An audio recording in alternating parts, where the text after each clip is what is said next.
Good afternoon, folks. My name is Kurt Hitzemann, County Court Judge here in Hernando County. You folks are here for your first appearance, purpose of the first appearance, so that you may be informed of the charges against you. I'll determine if probable cause exists for those charges.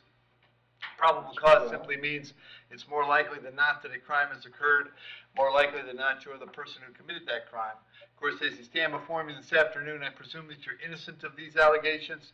That presumption of innocence will stay with you through every stage of the proceedings, unless and until the state attorney's office can prove the charges against you beyond and to the exclusion of a reasonable doubt. We'll set your conditions of pretrial release today, that is your bail or your bond. In most cases, you've had a bond set already pursuant to the bond schedule here in the 5th Judicial Circuit, or the warrant which led to your arrest. I'll determine if that bond should be raised or lowered or left the same, or there will be additional conditions of pretrial release placed upon you. We'll let you know when your next court date will be. If you'd like to have the services of the public defender, I'll gladly appoint the PD to represent you this afternoon. You have a right to have contact with folks on the outside, family, friends, counsel. Finally, and most importantly, you're advised that you do have an absolute right to remain silent with regard to the facts which surround your arrest. I encourage you to do that. These proceedings are being recorded. In addition, there is an assistant state attorney in the courtroom with me this afternoon. If you say something that tends to incriminate you, they will use it against you in the prosecution down the road. I now need each and every one of you there at the jail to please raise your right hands and be sworn. Y'all solemnly swear, affirm, tell the truth, whole truth, nothing but the truth. Outstanding. When you hear your name called, you can step forward.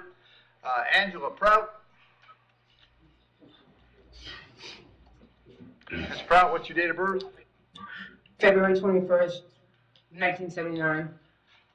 You've been charged today with one count of battery being domestic in nature. There's probable cause for the charge. As to that charge, you're going to represent yourself. You're going to hire private counsel. Would you like me to appoint the public defender? Yeah. Yes. Okay. I'll appoint the public defender. State any history. Nothing in Florida, 2014, a theft in Tennessee, in Maine, an 02, and a 2000 charge. Okay. Angela, is there any particular place that you're staying lately? I'm staying with a friend of mine's. Okay, do you know the address? Yes, it's 29131 Glenwood. Are you working these days?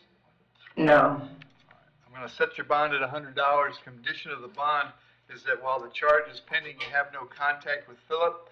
No contact means no contact of any kind. You don't call, you don't write, you don't email, you don't text message.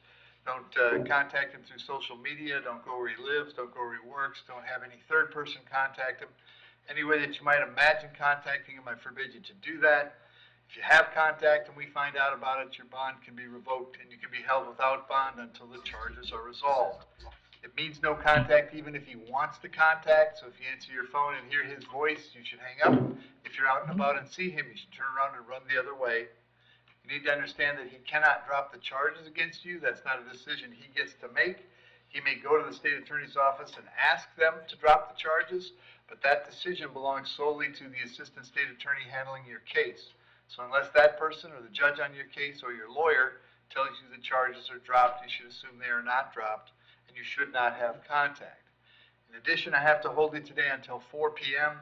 so that if he wanted to serve you with a civil injunction for protection against domestic violence, we'd know where to find you. If you get the civil injunction, it's doubly important you not have contact, because in that case, not only could you get your bond revoked here, but you could get new charges for violating the injunction. I'm going to have you back in court on July 1st. Very important that you contact the public defender when you get out, okay? Mm-hmm. Thank you.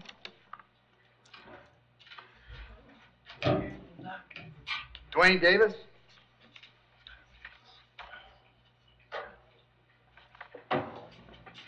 Afternoon, Dwayne. What's your date of birth?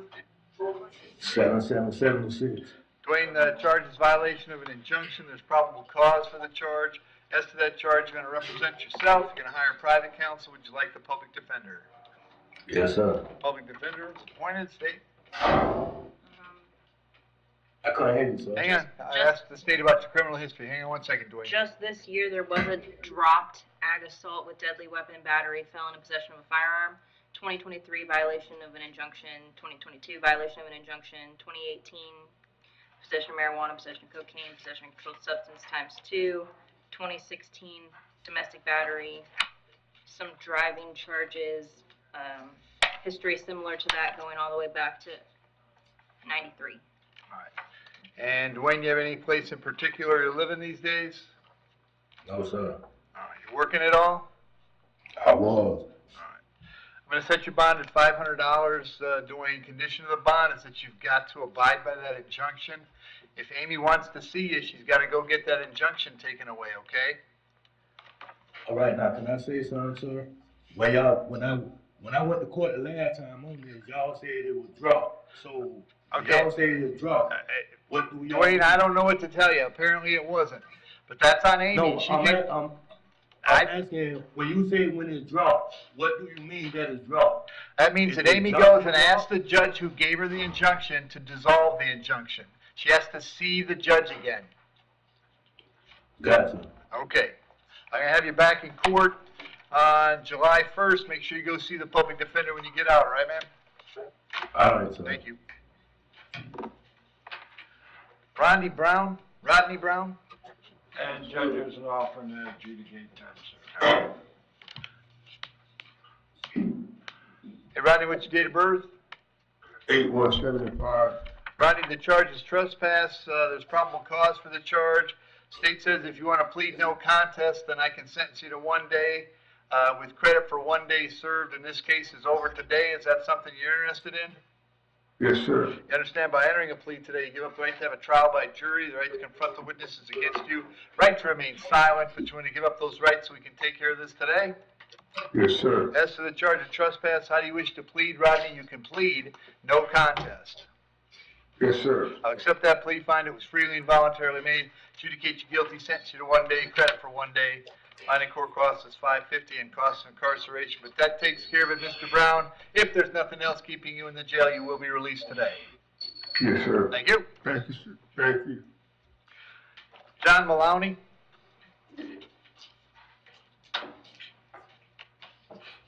Yes, Your Afternoon, Honor. John, date of birth? 11/8/80. John has 2 charges, resisting with violence and assault on a law enforcement officer. There's probable cause for the charges. As to those charges, you wish to represent yourself, you can hire private counsel. Would you like me to appoint the public defender? Public defender, sir. I'll appoint the PD, state. In 2023, there were 3 trespasses, 22 trespass. 2020, it looks like in Pasco, there's still an open resisting without violence. 2016, driving with a license suspended or revoked. And then no history since 2002. And John, do you have any particular address that you're staying at these days? No, sir, I'm homeless. Are you working at all? Not at the moment. And leave the bonds per the schedules, $5,000 each charge, a total of $10,000. You'll be back in court on July 2nd. If you can get out, you should go see the PD. If you can't get out, they'll come see you before court, all right? Okay. Thank you. Thank you. Lucas Toms.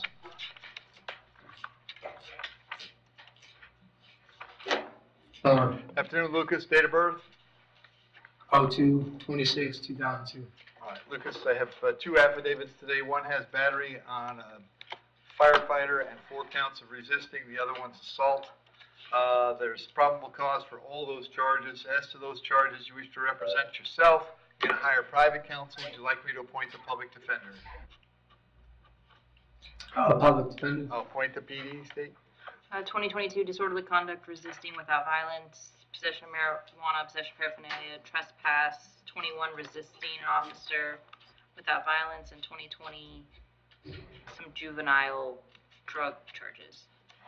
And Lucas, are you staying any place in particular these days or living outdoors? What's going on? My grandma's. Do you know Grandma's address? At 4373 Tahiti Drive. Okay. Are you working at all right now? Every now and then on boats. Okay. All right. So on the battery on the Leo, I'm set the bond at $5,000 at $1,000 on the resistings, and $2,000 on the assault. That's going to be a total of $11,000. They're all coming back. Well, the first bunch is coming back July 2nd, and the assault is coming back July 1st. If you get out, you should go see the PD. If you can't get out, they'll come see you at the jail, all right? All right. Thank you. Thanks, Dale.